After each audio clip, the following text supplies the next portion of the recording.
I know. Look, I got the warning. I got the Zoom warning. All So right, here we are. We, might we be, still need an opening tune. We need might be. Oh, I could sing, but nobody wants that. Oh, good times, good times. Hey, Nicole, how's it going? I'm great, Chris. How are you? You're looking great. Thank you. Feeling a little more above the weather. I don't know. I guess that's the opposite of that. But welcome to Social Media News, brought to you by 910, where we specialize in branding, websites, and digital marketing training. I'm Chris. And I'm Nicole. We're your hosts. So let's get into it. Twitter, after launching an initial test of the tipping option with selected users back in May, Twitter is now taking the next step with its creator monetization push by making on-profile tipping available to all users. Just as it sounds, tipping enables users to activate a tip jar button on their profile, which then facilitates direct donations from profile visitors in the app.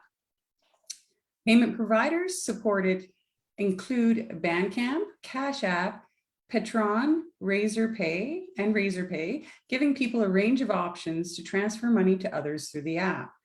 Twitter's also adding some new payment options with GoFundMe and PicPay, which also are included for direct tweet donations.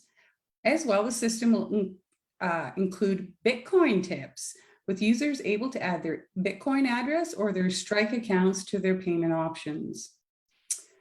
Well, when I read about this, Chris, I always like to think about our students or different businesses we support and how these changes can support them. And I think the GoFundMe integration will really impact our charity and not-for-profits being able to collect donations a little more easily on the Twitter platform. I think that's pretty exciting. Yeah, the arts community as well. I'm talking about, I know like I have a couple of Patreon accounts. I know some of my friends have Bandcamp accounts and that type of thing, especially now with, a lot of folks not being able to perform out in the world. So also, if you're looking for a Twitter handle, if you just take that space out of my name right there, at Chris Sapola on Twitter, you can, maybe Yeah. I'll just get my, I'll Time put to my transfer a Patreon on there. Bitcoin today. I take Bitcoin, those things Here, are here's my wallet. Here's my wallet. In Facebook, after initially launching its organic post testing option for video in Creator Studio last year, Facebook is now rolling out an update with a new layout and expanded post options, helping to provide more guidance in your Facebook posting strategy. Facebook's new post testing platform now enables testing on different post formats, including text, link, and image posts, providing more opportunities for your audience experiments.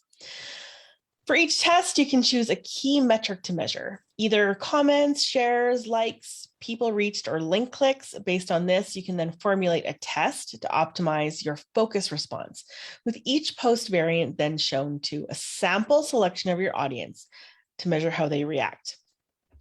This is super cool, by the way. I love this. You can yeah, very cool. compare, yeah, it's so neat. You can compare all elements of your post creative, including titles and thumbnails. Love that. Well, you can also compare image link and text posts against each other. Video can only be tested like for like or video to video basis. So you can't post like or test an image link versus a video, for example, just video to video. That makes sense to me, actually. You can run your tests for up to 24 hours, which would then enable you to repost or boost the most effective version. And if you're like me and you love A/B testing, this is brilliant because you don't have to pay at this point to do that testing, which is nice. You can pick the winner. While also, again, providing valuable insights into audience preferences for future planning. It's similar to Facebook's ad experiments and ads manager, which enables you to compare ad creative with a view to maximizing spend. Of course, organic post testing is a little different in that you're not definitively paying to maximize the best performer, but the concept and process is essentially the same, with an initial sampling of audience response driving better posting decisions. In previous iterations, Facebook has ensured that organic post tests are not shown to the sample audience more than once. So Nicole, if you're my follower and you see my test post, you won't also see the final version that Facebook picks as the winner that I go with. And only the final variation will remain on the page, with discarded tests being dropped from view. That is so interesting. Facebook has been refining its organic post testing tools for some time. Initial variations of organic post testing, which is kind of getting hard to say, were spotted back in about 2018, and it's not clear if Facebook is rolling out this new version to all users as of yet, although I'm hoping to be one. But we are keeping an eye on it, and we'll let you know when and if it happens. If you do get access, it could be a good option, providing more direct insight into what Facebook users best respond to and how you can either grow your audience or drive more clicks dependent on your goals. If you do have access, you'll be able to try it out by try out the new options by going to create posts and then to create post tests in Facebook Creator Studio. That is, I'm kind of mind blown by this one. I won't lie, because what you can do with the winners, usually we would say like test ads, which you have to pay for. And you can take the winner of ads. So let's say you're testing headlines and one headline is a clear winner, gets clearly more engagement. Well, you can then take that and put that on your website, for example. Now, to be able to do this without paying, amazing. The potential there is huge. Unpaid A/B test is so exciting to me. Yeah, it's very, very exciting. I'm a little excited. I'm pumped about it, in case you can't tell. I'm like jumping around over here. No, it is super exciting. And I love that Facebook is making some good advancements, particularly supporting business and small business and medium business, which is my favorite. Agreed. LinkedIn has made collecting audience data a little easier with the launch of a new event registration trigger in the lead generation form integration for Zapier, enabling you to connect your gathered lead gen forms info with the third-party tools and apps. For those unfamiliar, Zapier is an automation tool that enables you to connect different app functionalities into one single stream. The app makes it easier to set up automation flows like this without needing specific programming knowledge, which is fabulous. With Zapier's bolt-on modules, essentially enabling you to build processes that can streamline your efforts without a lot of technical setup on your part. And the updated LinkedIn lead gen integration could provide significant benefits. LinkedIn's lead generation forms enable you to capture key details on interested users, including their name, contact info, company name, seniority, job title, and location. The details are automatically populated onto your form as per the data on the user's LinkedIn profile, making it an easy way to gather audience insights, which you can then add to your own audience database. And with that, you can also segment and categorize your contact info for further outreach, with the Zapier integration making this a step easier by automating direct upload of that information direct into your spreadsheet or your client relationship management software. It's a good addition, and while you do need to have a Zapier account, it may be worth it for those running events and looking for better ways to track and maintain their audience data.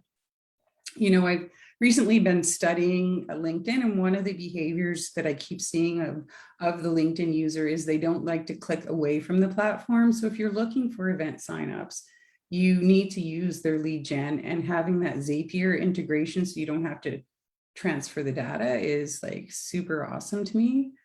I don't think people would fill in that much detailed information, but if it's auto-filling, then you're going to get more details. Yeah, it's just done, right? I find this is a really interesting direction for them to take because, for example, there are limitations on Facebook advertising if you're passing data from a form to another place through something like Zapier or any kind of automation software. So I'm surprised to see this. And I wonder if the ads platform on LinkedIn will allow for that, because I know there are other softwares that or other platforms that do not.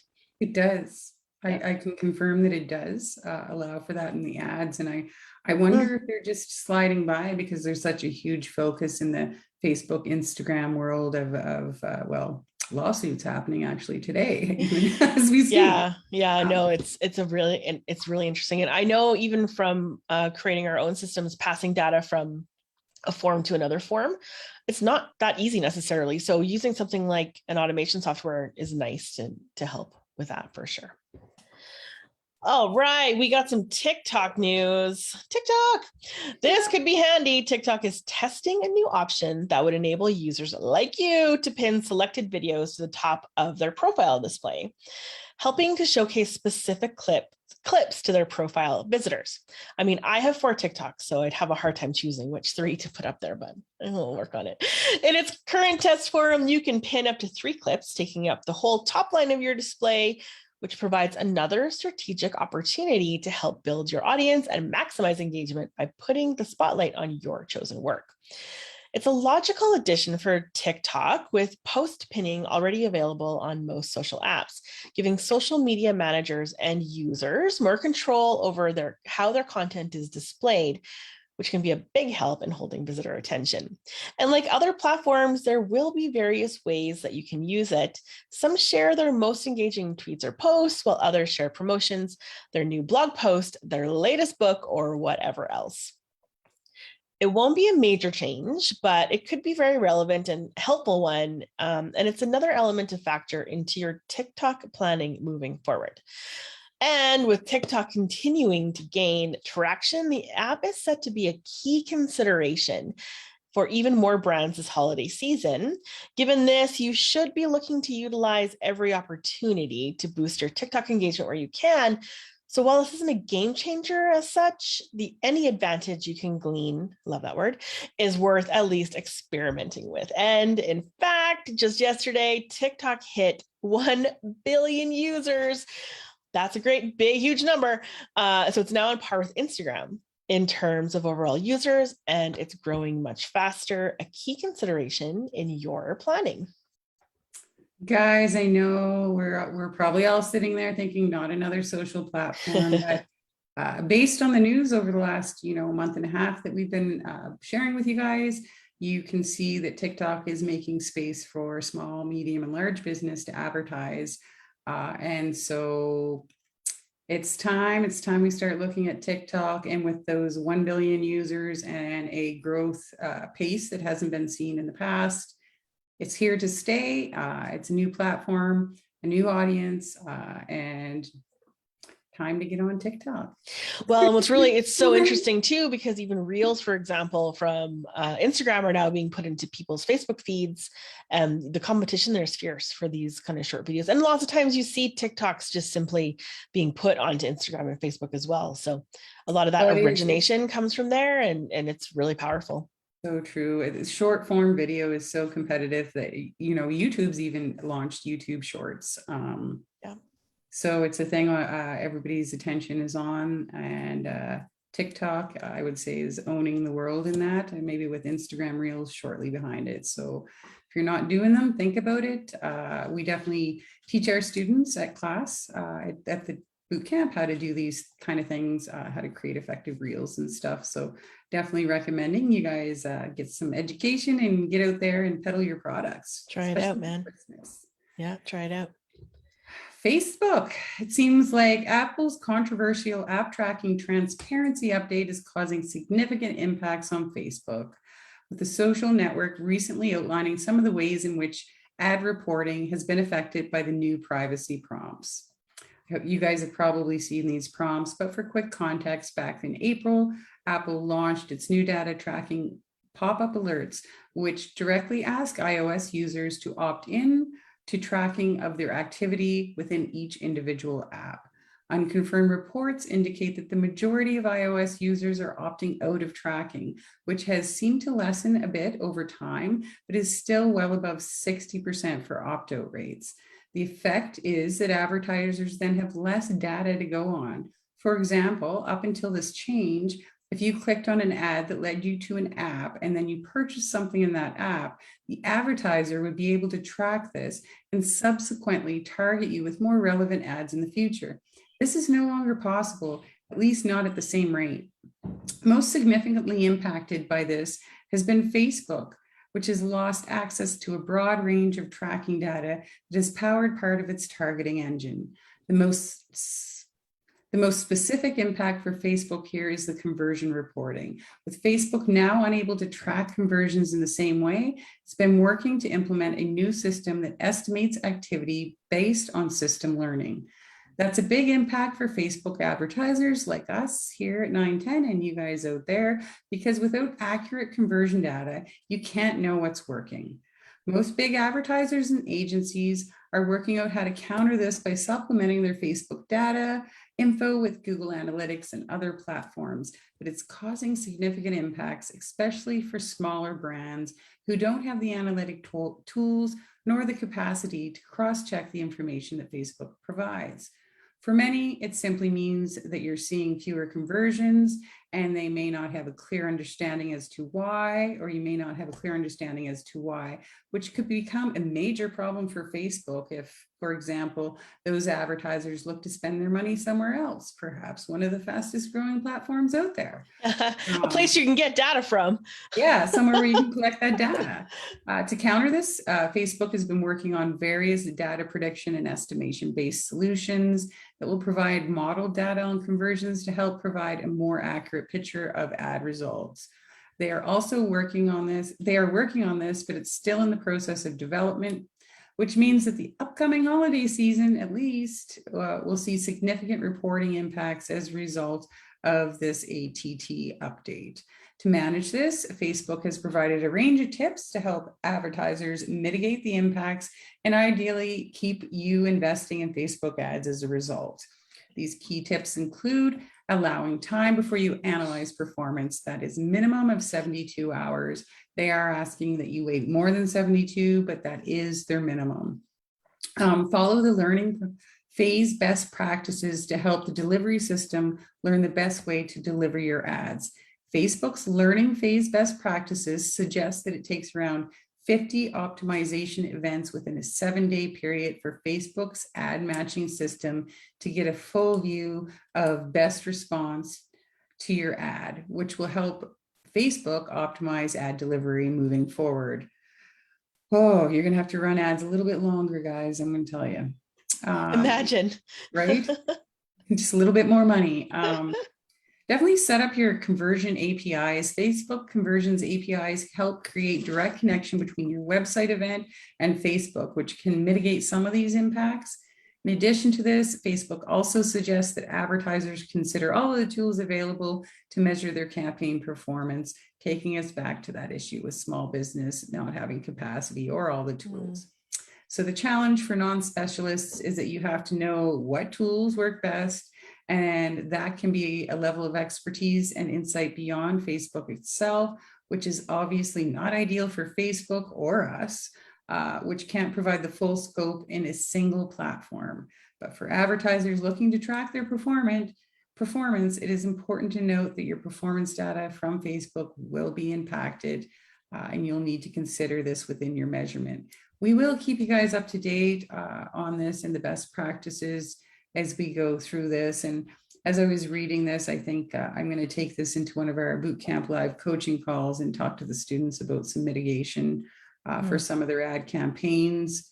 I know iOS 15 is about to roll out, and that is flagged to have huge impacts on email marketers where you're not even going to be able to track an open. There's got to be ways. There will be ways. Yeah, they'll work on ways. It's just, I think we're going to have a little bit of a blank window here. A little lull there. I actually did install iOS 15, and I was getting the little notifications before ask app not to track, and then I saw an article that said that actually doesn't mean anything, but I didn't read the article, so I don't know if I should believe the headline. But maybe I have to be honest. Sometimes I click allow just because I'm a marketer and I want the data, and I'm hopeful that others will be that considerate. So guys, if you could just let us track your data. Just give us your data, please. I love that. In Twitterland, here's a quick but important update. Twitter has announced that it's improved its video display process to ensure higher performance playback. So what does that mean in practice? Well, sometimes tweeted videos get pixelated back to Commodore 64 times when they start playing in stream. Now that shouldn't happen, or it should happen a lot less with Twitter's updating updated formatting process now, working to provide a better, smoother video playback experience. So now your tweeted videos won't look like you're watching them through a dirty, rainy window on a rainy day. A good update for everyone. I mean, Twitter, seriously. Twitter. Well, it's like, it could be like the real world, like, oh, it's stormy outside and I'm not looking at my screen. I don't know. Well, that's true. But as someone who loves video editing, every time I would post a video on Twitter, it'd be like, I didn't do that. That's actually, this could be a hashtag. I didn't do that. That's not how I edited that video. I just want to give a shout out to Dale from Careers and Next Generation. He did comment on our live stream on Facebook, and he has mentioned that he has been seeing really strong results with TikTok. So Dale, I'm having a conversation with you next time I see you. We're going to get some data right from the source. Thanks for that, Dale. And anyone that knows what a Commodore 64 is, comment below. We're definitely not dating ourselves here at all. No. All right. If you have a few minutes to spend upping your digital marketing skills, sign up for Quick Plays, our weekly email, where our team of coaches videos and sends you a new digital marketing tip every Tuesday. Visit 910.ca/quickplays to subscribe. And that's it for today. Thanks for tuning in. I'm Chris. I'm Nicole, reminding you that the first step to successful social media is being brave. Thanks, guys.